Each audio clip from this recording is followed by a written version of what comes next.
research lead at the University of Sydney's Sydney Policy Lab, and she co-formed The Real Deal. If you haven't heard of Amanda, I reckon you need to check out her bio online because she's a pretty extraordinary person. Amanda is a community organising specialist. She was one of the co-founders of Get Up and of the Sydney Alliance, two really significant movement building organisations. She also hosts the Changemakers podcast, which is a great resource to learn more about community organising and social change. She's a researcher on coalitions, on community organising, and on social change strategy. And now she is the research and education lead at the Sydney Policy Lab and instigated The Real Deal. So I'd like to hand over to Amanda, and she's going to share with us her methodology, which is the relational method. Thanks, Amanda. Cool. Thank you, Naomi, and lovely to see everyone here today. Before I dig into the relational method, I actually wanted to sort of paint a picture of a broader sort of research topic, which is relevant to people working in place, which is called co-design. So co-design is the idea of forging knowledge with community partners, right? It's the broad umbrella under which I'm sure many of you practice different forms of co-design. So I love co-design because it produces great research, right? And the Real Deal project is going to outline all the awesome research that I've been involved in using this practice. But I also love it because I came to love the idea of co-design because I've sort of lived a sort of distinct, unusual life of both embracing sort of the rugged hardness of social change organising, so setting up organisations, whether they be social movement groups or things like Get Up or the Sydney Alliance. But I've equally loved the very different posture that comes from stepping back from the sort of heavy slug of day-to-day organising and thinking about it and having the time and space that research provides you to read and think and write as an equally important way of being in the world. And I guess what I love about co-design is that it allows me to mix those two forms of knowledge together. And I think by bringing that sort of the ruggedness of lived experience with the perspective that comes from research, we garner two forms of expertise. You get to do both. And that's what I love about it the most. Now, so co-design, for those who don't know the phrase, don't worry. Those who do will know it's a buzzword, right? If you're involved in public policy or if you're at most universities, this is the funnest buzzword of this time. It's a particularly strong buzzword because in 2018, Nature, the big science journal, put out an article, and a link to it is going to come up in the chat, saying that the best knowledge you can make is produced in relationship between researchers and the community. Right? So that's not traditional qualitative or ethnographic research. That sort of research, which I did in my PhD, for instance, is where I write a series of interview questions and I go out and interview people. It's beautiful, but that's not what we're talking about when we're talking about co-design. Co-design is where the actual research questions are co-written and jointly written between communities and the researchers, right? The whole product is connected. And in a sense, it's this. This is the diagram that I've lived. This is the diagram of co-design, where it takes these two forms of knowledge, research knowledge, lived experience knowledge, and combines them to create a new approach that neither side would be able to achieve on its own. But look, just because we say communities are involved does not make it perfect, right? Like we shouldn't romanticize research just because it involves communities. There's lots of different ways that communities can be involved. Some of them are great and some of them are not so great. This is the ladder of engagement that Sherry Arnstein wrote back in the 1960s to describe different forms of community engagement that can occur. It's like a ladder of participation. And she argued that community engagement can be awful, right? It can be coercive, it can be assessing, it can be dominating, right? It can be bad. But what she argued for is a form of participation and engagement where the knowledge is co-produced. And that's what most people who do co-design are trying to do. And that's certainly what I'm trying to do with the relational method, but it's worth breaking down that it can be different. So co-design could be considered an umbrella category for a whole variety of different forms of research practice, all of incredible strengths and weaknesses. in how they work. And I'm sure on this call, we probably have people from all of the traditions, right? Whether it's collective impact, feminist participatory action research, Indigenous-led research, right? Like it's a rich tapestry of practice. And the relational method is just one example. What we're hoping through these workshops is that we create places where we can cover. I'm going to ask someone to mute whoever's the beautiful sound effects. We can cover these different topics so we can all learn from each other. Because my experience is that I might be an expert on one of these areas.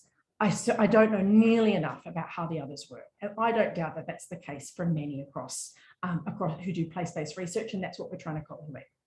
So now let me move to this idea of the relational method, this specific example of this specific method. So the relational method has a long history. So people probably haven't heard of the relational method because, let's be clear, we've only just started writing about it, but it comes from community organizing, which some of you may have heard of.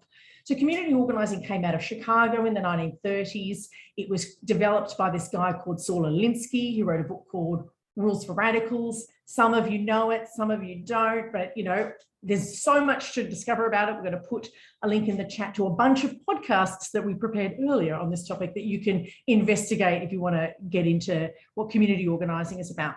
But what most people don't know is that what predated community organizing was a bunch of work by the Chicago School of Pragmatism. Now, Alinsky was doing a PhD with the Chicago School of Pragmatism, and they were collective ethnographers or anthropologists who worked in Chicago's gang community and the migrant communities that existed around them to try and build a deep understanding of how those communities worked. And you won't be surprised to know they used a whole bunch of relationship-based conversational and research methods in order to do that work. And that from that practice, Alinsky developed some of the seeds of what he then put into place as community organizing. Now, Alinsky dumped his PhD and instead set up the Industrial Areas Foundation, a tragedy for researchers, but maybe a boon for the world.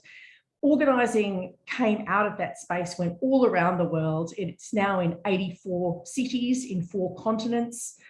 This particular form of practice that has a pedagogy, you know, has a way of teaching and thinking about how to be in the world to be able to create knowledge and also civil society power. I encountered the IAF in the United States in 2006 and brought it back to Australia by setting up the Sydney Alliance. Interesting. Similarly, in a different way, Mark Steers, my colleague at the Sydney Policy Lab, encountered community organising through Citizens UK in the United Kingdom and thought it was really interesting. Then when we started talking together about what kind of community engagement methodology we were going to put into place at the University of Sydney, it didn't take much to go, why don't we try and translate this community organising stuff into a research method, right? And so the relational method is our name for the reappropriation of community organising as a research method. We'll put a link in. We've got a blog about it. We've got a journal article coming out about it. I've got endless articles I could send you about it. Start with the blog. It's nice and short and easy to read. Let me run you through the elements. 3 elements to the relational method. The first is relationality. And community organising and the relational method is shocking to discover that it's all about relationships. And I don't know what you can see in your slide, but my slide's sort of a bit funny, but you can see relationality, and that's what matters for what I'm trying to say at the moment. Community organising has lots of little maxims and phrases, and one of them is relationships precede action. The idea that you build relationships before you start doing stuff together is sort of core to the idea of how organising works and what organising treasures, that it treasures the dignity of the individual first and then to take action based out of that rather than the other way around. Relationality is also about our differences. You know, it's not about the idea that we're the same. It's about an interest in discovering what is different between us and finding and exploring solidarity that respects those differences. It's about listening and seeing a reciprocity between us, but it's not about playing snap. It's not going, oh, wow, you went to a school, I went to a school, wow, let's be friends. It's not that at all, shockingly. It's about the idea of seeing each other in our differences and being able to forge a connection of sort of public respect and hope and admiration and power through those differences. The listening that happens in a relational meeting is different to that of a traditional researcher. In ethnography, you're taught to have a chat before an interview to create rapport, right? I was taught that when I was doing my PhD. This is not the kind of listening that we're talking about. We're talking about listening to create new insights, listening to understand interests about someone's story, their organisation, their place, and why there could be an interest in a connection between you as a researcher and that person as a participant and different community participants together. It's the exploration to find out whether there's the capacity for partnership in research. It's a very potent listening. It's before the research questions are identified, in place, rather than after you've decided what you're going to work on. It's based on the idea of power with, that we're building a creativity of power together. And it challenges the role of the researcher and the role of the community partner. So for researchers, it's agitational because it's asking you to both be more active and more humble than you normally are, right? Than the traditional scholar is. There's no hiding behind statistics and status, no business card evasion when it comes to the relational method. This is about being open and vulnerable about who we are as people and being able to create deeper connections with each other that move beyond the status associated with traditional research work. It's about an invitation for you to explore how and why you're there and to share that with someone else. For a community participant, it's about inviting activity and for them to advance interests, but also the capacity to negotiate their interests, to see things as always forming and not fully formed. It's not seeking researchers to be your consultant, because we know that happens too, right? Researchers can be bad in that they go in and suck communities dry of information, but community partners can also be limited if they see researchers as the people who are going to produce them a report for the press tomorrow rather than someone who they can work long term with. We're trying to create those kind of deeper relationships. What does it mean for a place-based project?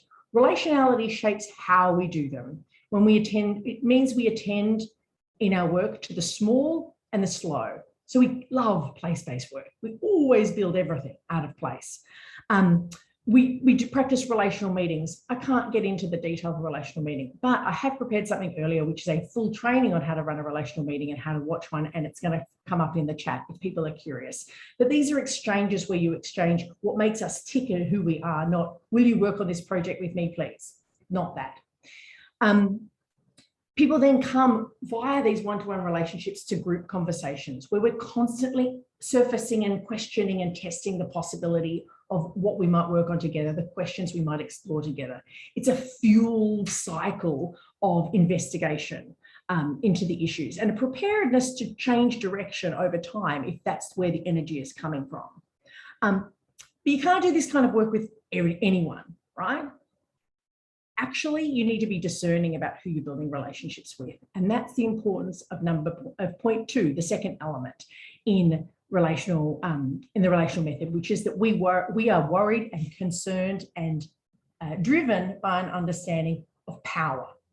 Now, people hate the word power. I say power, people freak out. It's like, oh, it's so horrible. You're all power over. That's not what I mean. I could go into a whole thing about power. We don't have time. But simply to say that power, if you look in the dictionary, means to be able, and we care about the capacity to enact change, not just to document it. And because of that, we care about power. There are dynamics to power. There's a difference between power over, power for, and power with. And there are things to be attuned to. We want to build power with, and we want to be able to challenge the power that's held over us with an alternative, compassionate form of power. We need power to hold, to set up power processes, even to hold our own power to account, right? If a researcher walks into a space, they need to be held to account for what they bring to that space. Similarly, organisations in the space need to hold each other to account. Power is a dynamic that is riven through the practice of any research and any social change, and we say, let's talk about it, let's analyse it, let's look at it.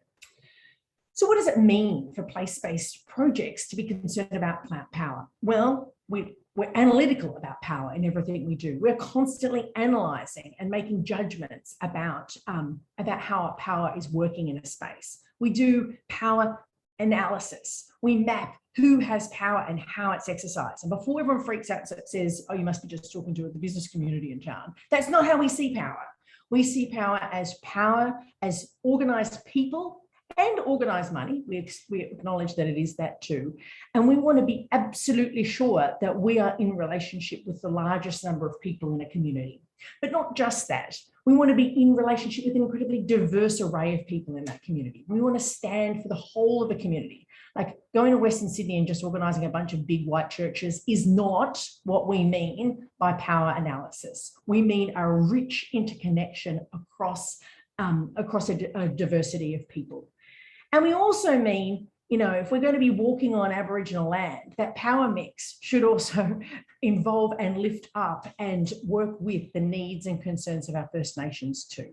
So when we're thinking of power analysis, we're bringing in all these different considerations. And we're thinking about who has power and how we can work together across that power to have impact. Then the final point in my brief moments of time is just to say, don't worry about the slides for this, is just to say we also care about uncertainty. We don't see the world as fixed and controllable. We intentionally see that knowledge is contingent and partial and uncertain. And what we seek to do is develop patterns and processes that allow us to organise in an uncertain space that's not chaotic, that is knowable, but we need plans that can move over time. I have some more slides on this, which I'm not going to show because I am also at time and I will end my presentation. Thanks, Naomi. Thanks, Kate.